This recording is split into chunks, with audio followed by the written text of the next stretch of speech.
नारायण। प्रणाम देवर जी। प्रणाम भावजविरनी, प्रणाम। मुझसे क्या अपराध हुआ देवर जी, जो आप मुझसे मिले बिना ही लौट रहे थे? नारायण नारायण। दक्ष प्रजापति के वार्तालाप में इतना उलझ गया कि मुझे आपका ध्यान ही नहीं रहा। मुझे क्षमा करना भावज। देवर जी, मुझे भी वो सब बताइए जो आपने अपने भ्राताश्री से कहा। अर्थात आपने हमारी कुछ-कुछ बातें सुन ली हैं।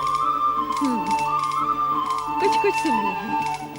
परंतु ये बताइए, कौन सा शुभ संदेश लेकर आप उन्हें बताने आए थे?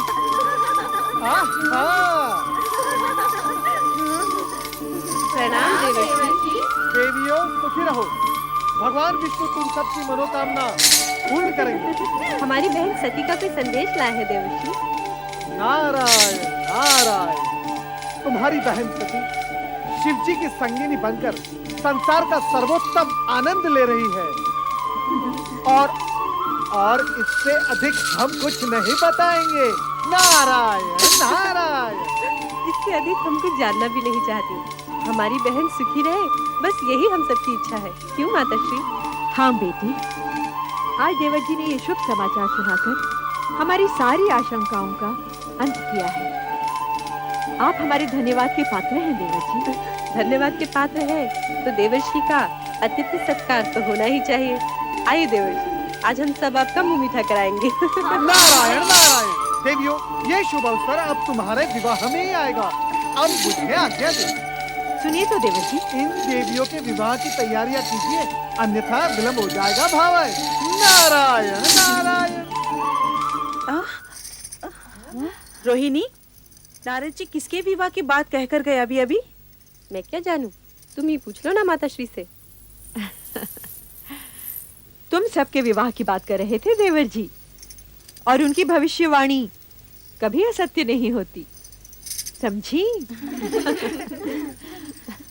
देवर्षि नारद ने वीरणी, दक्ष तथा उनकी कन्याओं की समस्या का समाधान तो किया, किंतु रति शिव सती विवाह में सम्मिलित न होने के कारण चिंतित है। स्वयं कामदेव आकर रति को शांत करते हैं और स्पष्ट करते हैं कि उन्हें विवाह में न सही शिव सती में भौतिक इच्छा उत्पन्न करने के लिए तो कैलाश जाना ही है। ये तुम कहाँ हो रति? रति, तुम कहाँ हो प्रिय? रति, तुम कहाँ हो? रति, रति, तुम कहाँ हो? तुम कहाँ हो प्रिय?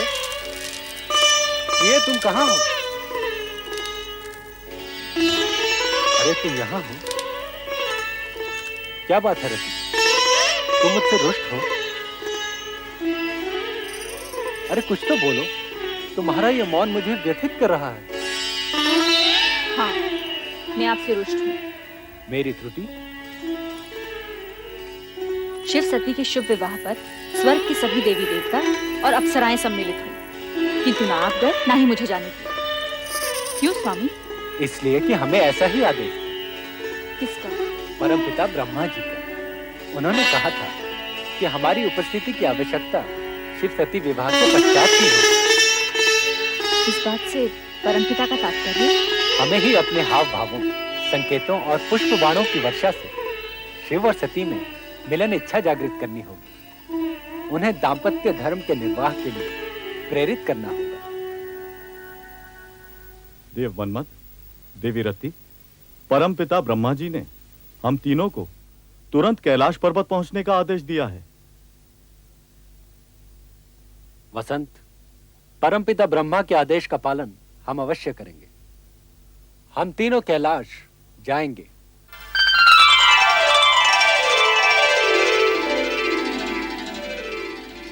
प्रिय, राजमहल का सुख भोगने वाली सती को कैलाश आकर प्रसन्नता हुई या नहीं? स्वामी, आपके चरणों में जो स्थान मिल गया है, इससे अधिक प्रसन्नता और क्या होगी?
आओ नारद, आपने शिव सती के आनंद लीला के दर्शन किए अथवा नहीं?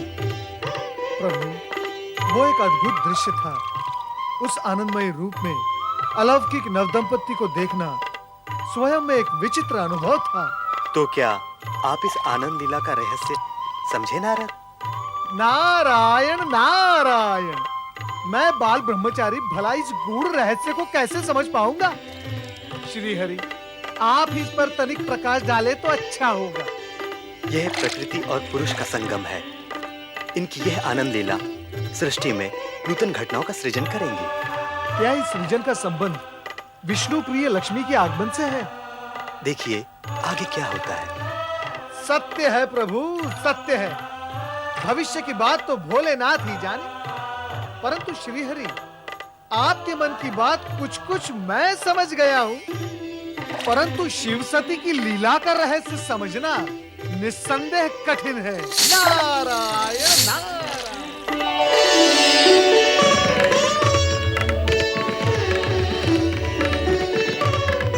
क्या देख रही हो देवी? देख रही हूँ आपकी आंखों में छलकते प्रेम को। ये तो तुम्हारी आंखों में छलकते प्रेम का प्रतिदान है। जो जितना देता है उतना ही पाता है। मैंने आपसे बहुत कुछ पाया है स्वामी। कितना, ये मैं बता नहीं सकती। चलो देवी, पृथ्वी विहार करने चले। पृथ्वी विहार? स्वामी, ऐसा प्रतीत होता है कि आपने मेरे मन की बात पढ़ ली है और उसकी पूर्ति के रूप में प्रस्ताव रख दिया, पृथ्वी विहार। सच तो यह है देवी, सगुण रूप में तन भले ही दो हों, किंतु आत्मा तो एक ही है, मन भी एक ही है और विचार भी एक ही है। अब चलो पृथ्वी विहार के लिए चलें।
दुर्वासा ऋषि हैं, अत्रि अनुसैया के पुत्र। इनका भीषण क्रोध जगत प्रसिद्ध है। इनके क्रोध का परिणाम? जिसके प्रति इनका क्रोध जागृत हो जाए वो घोर संकट में पड़ जाता है। किंतु ऋषि तो वही होता है जिसने काम, क्रोध, मोह को जीत लिया हो। और ऋषि दुर्वासा का क्रोध तो... तुम चुपचाप देखती जाओ, इनके कृत्य से तुम्हें इनका सही परिचय मिल जाएगा। वो देखो देवी, उस ओर से जो स्त्री आ रही हैं, वो विद्याधरी चित्रांगदा हैं। अब तनिक देखो क्या होता है।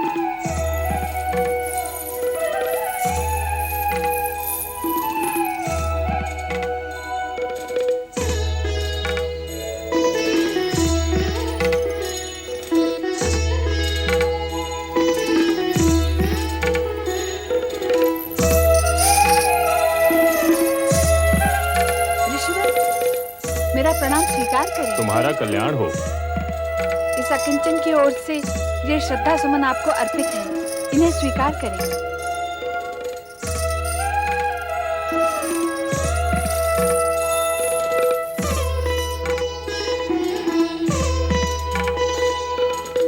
मैं ऋषि वैरागी, उस विद्याधरी से पुष्पमाला लेना और उसका प्रयोग करना मुझे शोभा नहीं देता।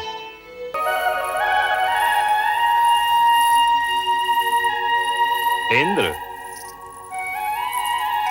स्वामी, पृथ्वी भ्रमण का आनंद ही अनूठा है।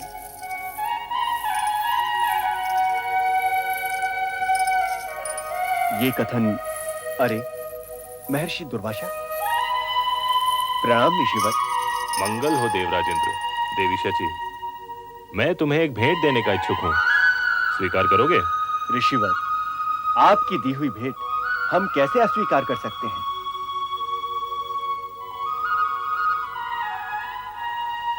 आज्ञा दें।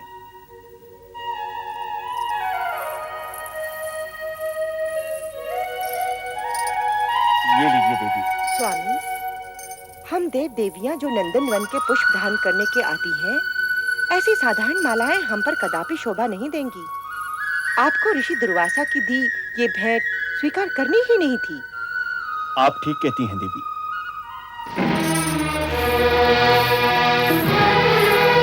प्रिय, अब हमारा हरण हो चुका है। चलो कैलाश लौट चले। शची, देवराजेंद्र, प्रेम से भेंट की हुई मेरी माला का तुमने घोर अपमान किया है। अब तुम्हें इसका परिणाम सहन करना ही होगा। मैं तुम्हें श्राप देता हूँ कि अपनी स्वर्ग संपदा से वंचित होकर तुम और तुम्हारे साथी देवताओं का उस प्रकार स्वर्ग से पतन हो जाएगा जिस प्रकार मेरे द्वारा की हुई माला को तुमने पतित किया है। स्वामी, शीघ्र ही हमारा स्वर्ग जाना आवश्यक है। अहंकार वश ही सही, पर दुर्वासा द्वारा भेंट माला को फेंककर इंद्र और इंद्राणी ने जो अपराध किया, उसके परिणाम स्वरूप दोनों के आनंदपूर्ण भविष्य में अंधकार की कालिमा प्रवेश कर गई और स्वर्ग का संपूर्ण वातावरण हर्षोल्लास से वंचित हो गया। प्रणाम देवेंद्र। प्रणाम देवेंद्र। प्रणाम देवेंद्र। प्रणाम इंद्रदेव।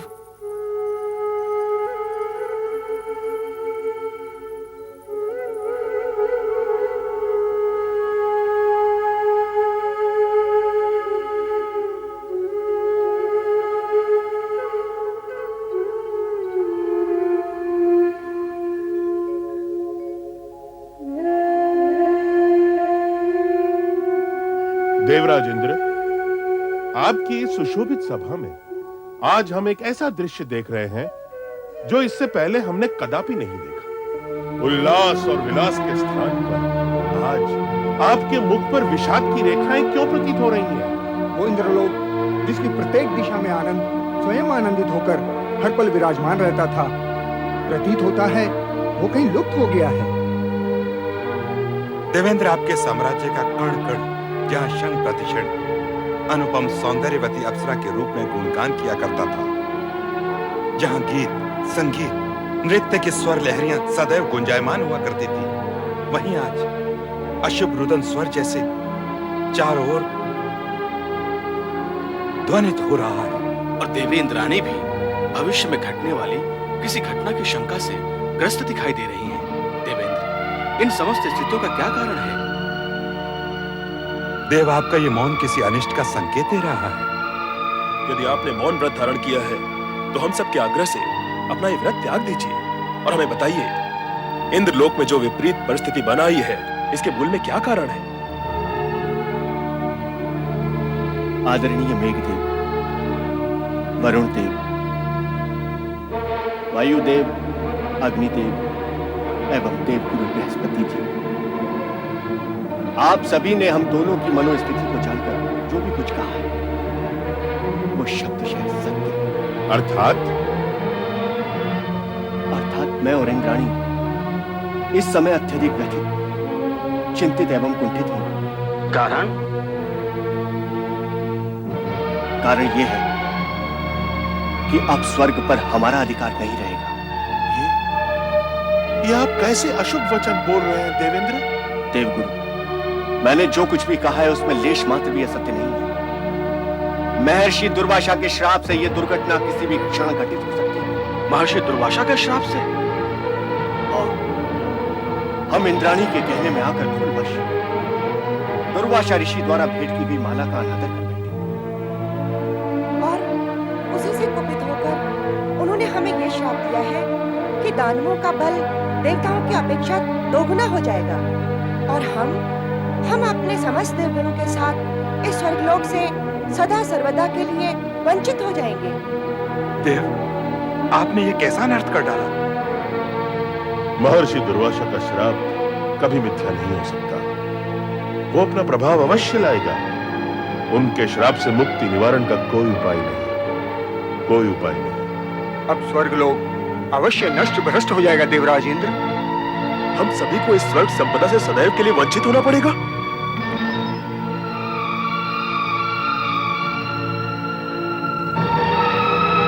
दानवराज महाबली की, दानवराज महाबली की, दानवराज महाबली की, दानवराज महाबली की। महाराज, अपनी सेना को आदेश दीजिए। वो देखिए सर, लगता है दुर्वासा ऋषि का श्राप फलित हो रहा है। सर्वनाश हो जाएगा, देवताओं का पतन हो जाएगा।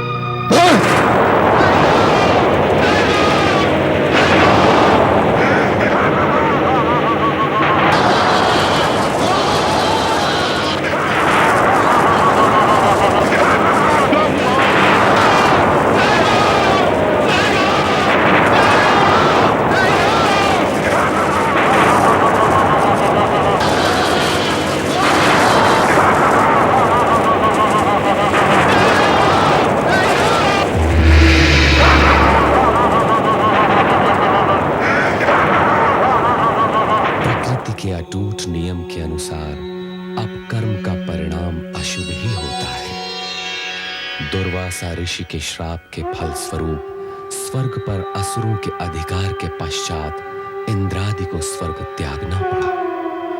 कैलाश पर इंद्र के इस अधोपतन से व्यथित सती शिव से इंद्र व स्वर्ग की रक्षा के लिए आग्रह करती है। इस भीषण समस्या का कोई तो समाधान होगा स्वामी। मुझे आश्चर्य हो रहा है, आप सब कुछ जानते हुए भी मौन रहे। आपने दुर्वासा ऋषि को रोकने का प्रयत्न भी नहीं किया। देवी, हर किसी को अपने किए हुए कर्मों का परिणाम किसी न किसी रूप में भुगतना ही पड़ता है। विधाता के विधान में हस्तक्षेप करना ब्रह्मा, विष्णु और महेश के लिए भी असंभव है। आप तो करुणा निधि हैं, भक्तों के उद्धारक हैं। देवताओं की भी आप पर अपार श्रद्धा और भक्ति है।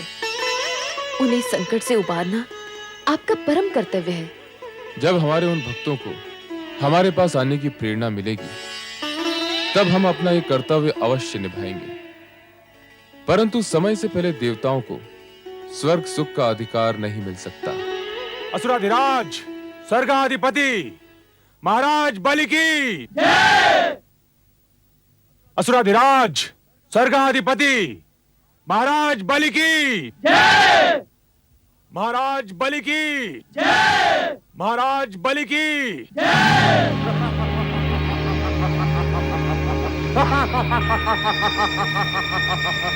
आज हम अति प्रसन्न हुए। देवता यहाँ से पलायन कर गए। उनकी पराजय विजय श्री का रूप धारण करके हमारे चरणों में नतमस्तक है। अब यह सिंहासन हमारा है। अब स्वर्गलोक पर असुरों का राज है। सेनापति राहु, स्वर्गाधिपति दानवराज महाराज बलि को राहु का वंदन स्वीकार हो। सेनापति राहु, तीनों लोकों में यह घोषणा करवा दो कि अब स्वर्गलोक पर देवताओं का नहीं, हम दानवों का अधिकार है। इंद्र और समस्त देवता भीरू कही के भाग गए। बहुत वीर समझते थे, परंतु बलि के बाहुबल के समक्ष निर्बल होकर रह गए। हमने असंभव को संभव कर दिखाया है। देवराज इंद्र को स्वर्ग के सिंहासन से उखाड़ कर फेंक दिया है। उनके राज्य, वैभव और शासन पर हमारा अधिकार सदैव बना रहेगा। अब देवता यहाँ कदापि प्रवेश नहीं कर पाएंगे, कदापि प्रवेश नहीं कर पाएंगे। अब स्वर्गलोक पर हमारा अधिकार है।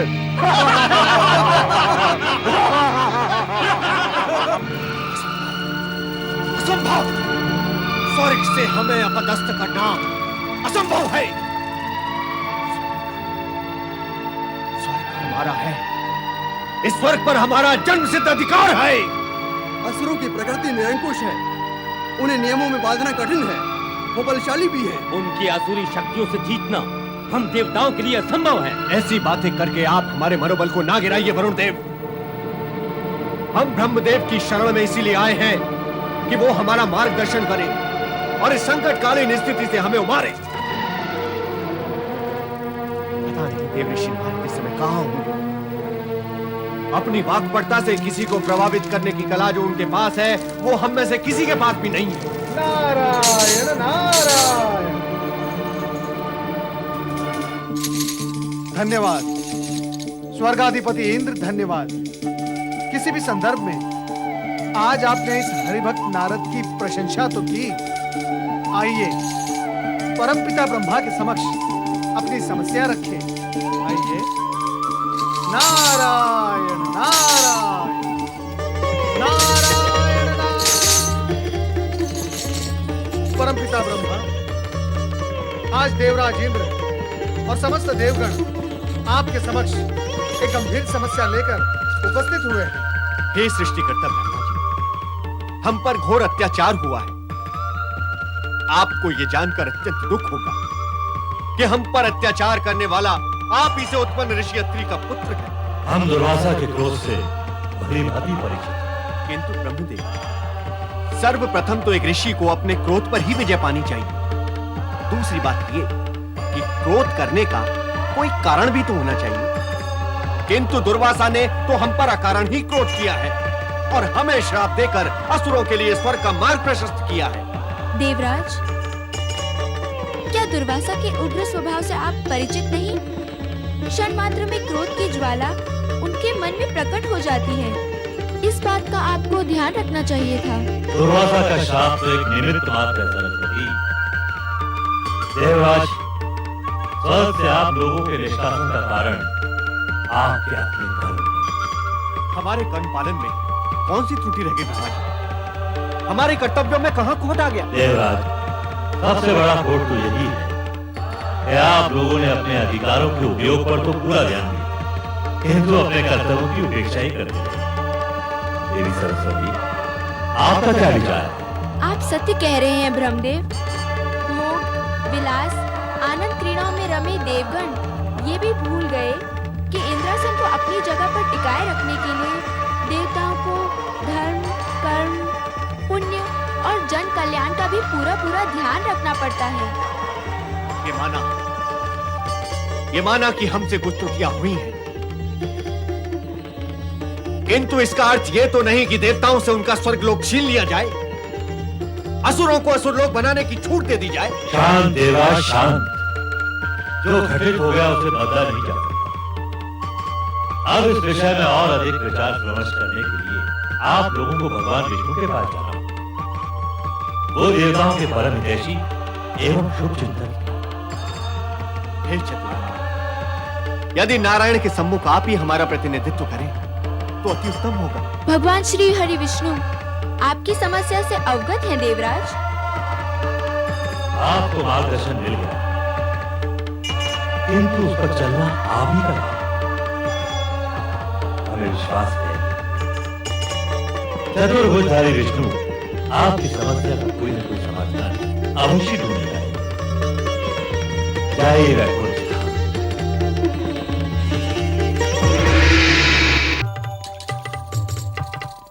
ओम नमो भगवते वासुदेवाय। नारायण नारायण। हे प्रभु, जगत के पालनहार, इन दुखी देवताओं का उद्धार कीजिए। हे तारनहार, आज तो अनर्थ ही हो गया। दुर्वासा ऋषि के श्राप के प्रभाव से देवताओं का स्वर्ग से निष्कासन और असुरों का शासन हो गया है। यही कहना है ना आपको? किंतु आपको, हम आपकी व्यथा से परिचित हैं। दुर्वासा का शाप एक ऐसी घटना चक्र का प्रवर्तन कर चुका है जिसे रोकना किसी के भी वश में नहीं। किंतु ब्रह्मा जी ने तो मार्गदर्शन दिया था कि पालनहार परमात्मा श्री हरि विष्णु ही देवताओं की सहायता कर सकते हैं। हे श्री हरि, आपने समय समय पर हर मनवंतर में देवताओं को संकट से बचाकर उनका उद्धार किया। हम तो बड़ी आशा लेकर आपके पास आए हैं प्रभु। देवगुरु बृहस्पति जी, यह सत्य है कि हम देवताओं के शुभ चिंतक हैं, किंतु प्रभु, आप त्रिदेवों में सृष्टि के पालनहार हैं। आप ये भली भांति जानते हैं कि सृष्टि के आरंभ से ही स्वर्ग पर देवताओं का अधिकार रहा है। असुरों ने तो अन्याय पूर्वक स्वर्ग में अनाधिकार प्रवेश किया है। उन्हें वहां से हटाकर देवताओं को न्याय दिलाना आप ही के वश में है श्री हरि, आप ही के वश में है। नहीं नहीं, यदि इस समस्या का कोई समाधान है तो वो देवाधिदेव शिव शंकर के ही पास हो सकता है। आप अपनी समस्या उन्हीं के समक्ष रखिए। धन्य है प्रभुओं की लीला। अब आपकी समस्या के समाधान के लिए देवगणों, आपको कैलाश की ओर प्रस्थान करना होगा। पधारिए। नारायण नारायण।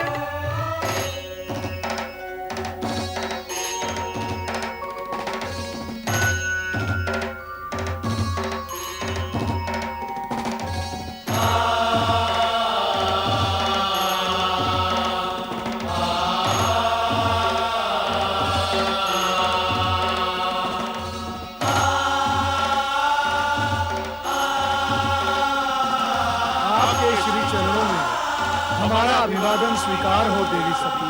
बधाई। कैलाश धाम में आप सभी का स्वागत है।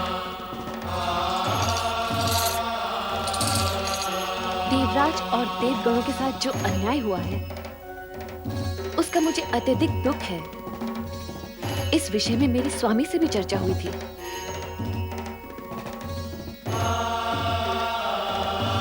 देवाधिदेव महादेव ने क्या कहा देवी सती? कहा तो कुछ नहीं, किंतु उनकी बातों से लगा आपके उद्धार हेतु उनके पास कोई न कोई उपाय अवश्य है। त्रिभुवनपति महादेव शिव शंकर की जय। हर हर हर महादेव। हर हर हर महादेव। हर हर हर महादेव।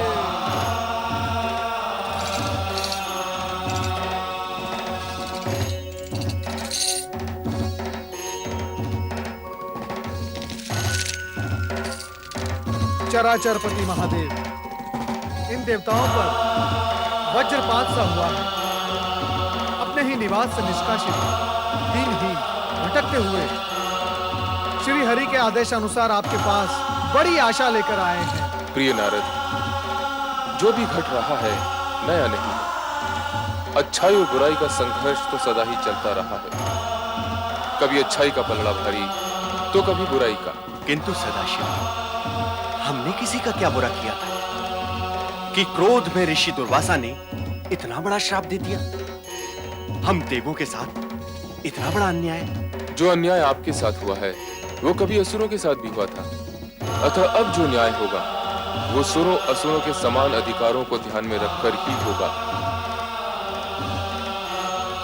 आपको मेरी इस बात से आघात अवश्य लगा होगा, किंतु ये सत्य है कि इस समस्या का समाधान सुरों असुरों को मिलकर ही निकालना होगा। और वो समाधान है समुद्र मंथन।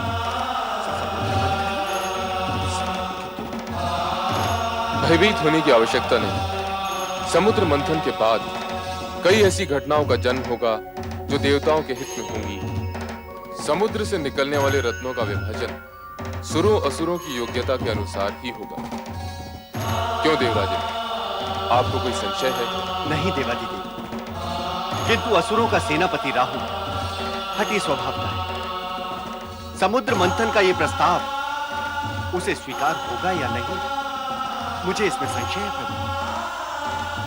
राहु को सहमत करने का दायित्व हम देव ऋषि नारद को सौंपते हैं। क्यों नारद?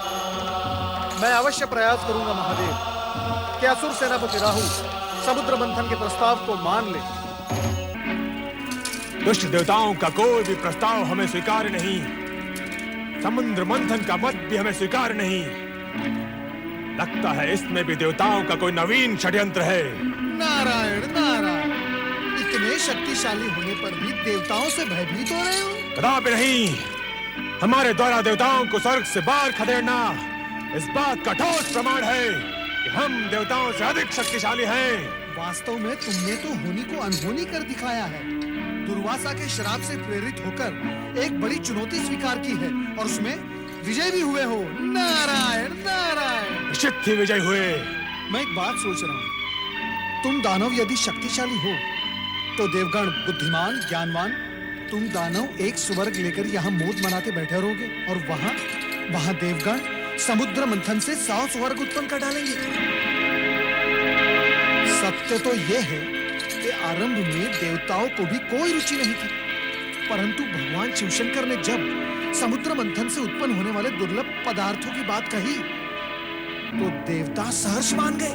परंतु ये बात आपने हमें पहले क्यों नहीं बताई देवर्षि नारद? बताता तभी जब तुम सुनने को तैयार होते। तुम तो अपने पद के मन में डूबे हुए हो। नारायण नारायण। शिवशंकर पर तो हमें पूर्ण विश्वास है, परंतु यदि उनकी बात मानकर हम समुद्र मंथन का प्रस्ताव स्वीकार भी कर लें, तो भी इस बात का क्या भरोसा कि समुद्र मंथन से उत्पन्न पदार्थों का वितरण सुरों और असुरों में निष्पक्षता से होगा। ऐसा प्रतीत हो रहा है सेनापति राहु कि तुम हमारा तात्पर्य नहीं समझ पाए। नारायण नारायण। सुनिए तो सही देवर्षि नारद। एक और तुम कहते हो कि तुम्हें भगवान शंकर पर पूर्ण विश्वास है और दूसरी ओर शंकर का आंचल भी नहीं छोड़ सकते। ऐसे तो कोई निर्णय नहीं लिया जा सकता। अरे देवर्षि, यदि एक बात देवताओं को मान्य हो तो हमें समुद्र मंथन का प्रस्ताव स्वीकार्य है। क्या?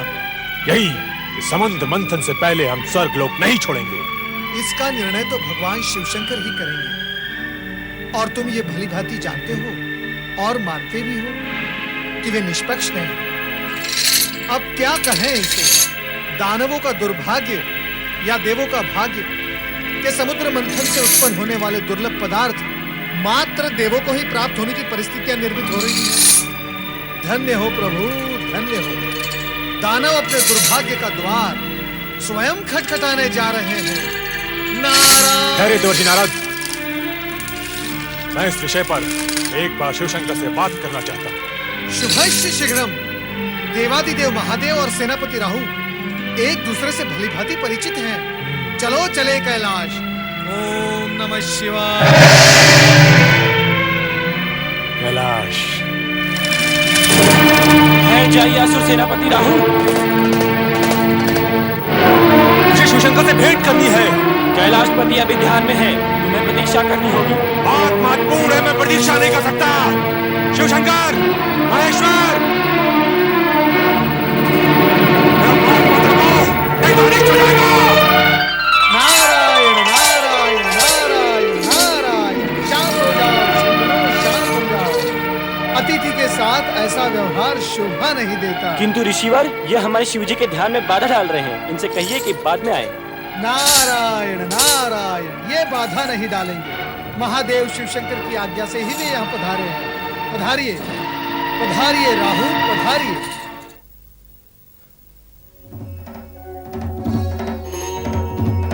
नारायण नारायण। हे शिवशंकर, कैलाशपति, क्षमा करें प्रभु, आपके ध्यान में व्यवधान हुआ। असुर सेनापति राहु आपसे भेंट है तो यहाँ पधारे हैं। आपके गणों ने उन्हें रोकने का प्रयास किया, किंतु आओ राहु। प्रणाम शिवशंकर। हम जानते हैं तुम यहाँ अपने संदेह निवारण के लिए आए हो, और तुम्हारा संदेह यह है कि समुद्र मंथन के पश्चात तुम असुरों से कहीं स्वर्ग न छिन जाए। कहो, यह सत्य है? सत्य है शिवशंकर। तो सुनो, तुम्हारी शंका निर्मूल है। इसकी संभावना मात्र उसी स्थिति में पैदा हो सकती है यदि तुम्हारे किसी अन्यायपूर्ण और अनैतिक कार्यों के कारण देवताओं का पल्ला भारी हो जाए। और तुम्हारी दूसरी शंका यह है कि समुद्र से निकलने वाले रत्नादि का विभाजन कैसे होगा। रत्नों का बंटवारा योग्यता के अनुरूप ही होगा। अयोग्य रत्न पाकर कोई भी पक्ष स्वयं ही नष्ट हो जाएगा। कोई और शंका? नहीं, परंतु इतना महान अनुष्ठान संपन्न कैसे होगा? समुद्र मंथन कोई बाल क्रीड़ा तो नहीं। चिंताएं करना न सुरों का काम है, न असुरों का। समुद्र मंथन के कार्य संबंधित निर्णय हमने ले लिया है और संबंधित व्यक्तियों को आदेश भी दे दिए हैं। क्षीर सागरवासी विष्णु मंथन क्रिया के लिए मेरु पर्वत का आधार बने और वासुकी नाग रज्जु का कार्य करेगा। तुम जाकर दानवों को प्रेरित करो और शीघ्र ही समुद्र मंथन का कार्य प्रारंभ कराओ। जाओ। नारायण नारायण। शिवाज्ञा को शिरोधार्य कर दानवराज बलि से मंत्रणा करने के पश्चात शंकाशील सेनापति राहु शंका से उभरे और समुद्र मंथन के लिए तत्पर हुए। इसी प्रकार देवगण भी समुद्र तट पर आ पहुंचे, जहां मेरु पर्वत मथनी और वासुकी नाग रज्जु के रूप में उपस्थित थे।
वो इसलिए कि तुम पातालवासी सृष्टि के अंतिम छोर में रहकर ही तुम सहज रह सकते हो।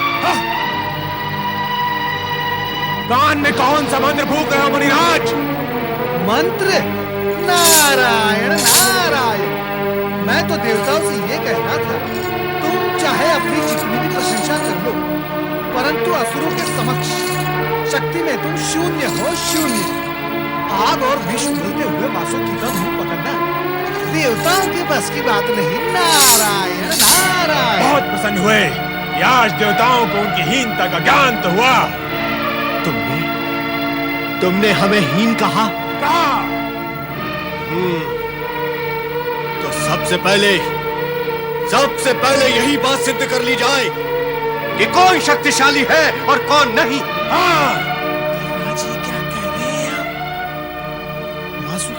से निकलने वाले विष से बचने के लिए मैंने ये सब सुहाग रचा था, और आप शत्रुता पर उतर आए। सभी देवता वासुकी की पूछ की ओर रहेंगे और हम असुर मुख की ओर रहेंगे।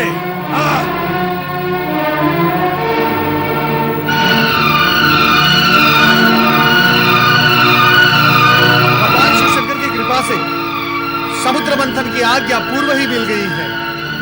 शुभ कार्य में विलंब नहीं होना चाहिए, वो उचित नहीं। बोलिए भगवान शिव शंकर की जय। भगवान शिव शंकर की जय।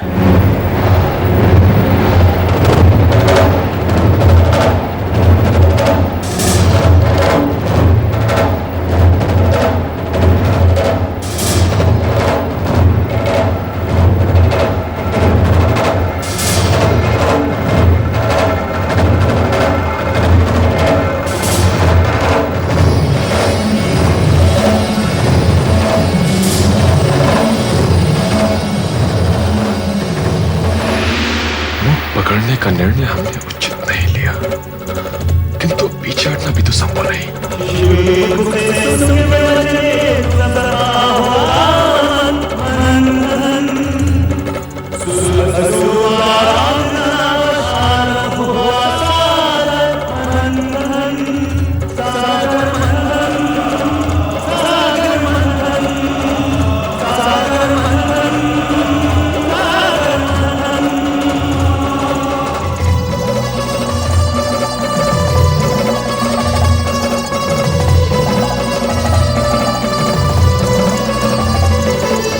ये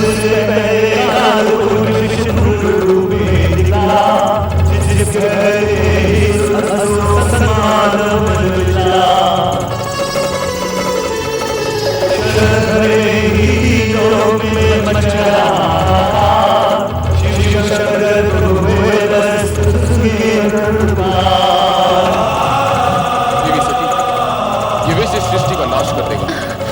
उसे इस सर्वनाश से बचाने के लिए हमें इस विष का पान करना पड़ेगा।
हे त्रिलोकीनाथ, कुछ कीजिए, अन्यथा अनर्थ हो जाएगा।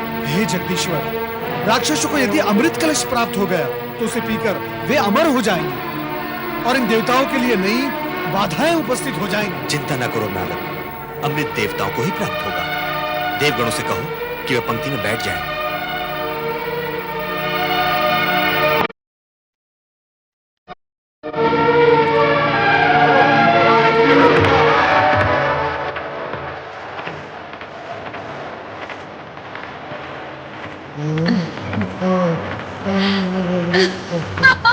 है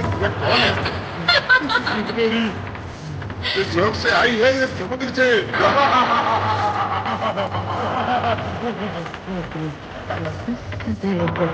कहीं से भी आई हो, पहले अमृतपान तो कर ले। अरे अमृतपान तो बाद में करेंगे, पहले इसके रूप का मदिरा पान तो कर ले। रानी रूपमती, तुम कौन हो? कहाँ से आई हो? मैं कौन हूँ और कहाँ से आई हूँ? इन व्यर्थ के प्रश्नों में क्यों अपना समय नष्ट करते हो? सत्पुरुषों, केवल इतना जानूं कि मैं तुम्हारी हूँ, तुम्हारे लिए